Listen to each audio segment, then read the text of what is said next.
Nilalait nila yung mga construction worker na mababaho daw, libagin, nakakadiri. Akala mo naman talaga kung kagaganda ng mga buhay ng mga to, ang lakas manlait ng kapwa. Anong masama sa pagiging construction worker? Construction worker ka man o naman trabaho mo, basta hindi ka nagnanakaw, marangal na trabaho yan. Ang hindi lang marangal, itong utak ng mga taong to na walang ibang laman kundi ang manlait ng kapwa, na akala mo naman talaga ang gaganda ng mga buhay. Pati mukha, di ba? Kala mo kung sino maganda, yung mga babae dyan? Hindi ko na lang ipangano dito yung mga mukha eh. Baka mamaya magsipagpalagan, mag-iyakan naman yung mga yan.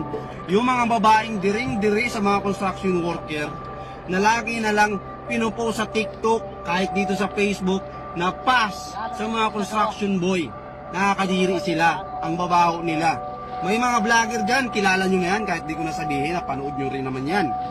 Grabe, diring-diri, wow ha. E di sana kayong gumawa ng mga bahay ninyo. Ayaw nyo pala eh. Nandidiri pala kayo sa mga construction worker. Kayong gumawa. Tingnan natin. Masyado kayong magagaling sa buhay eh. Ha?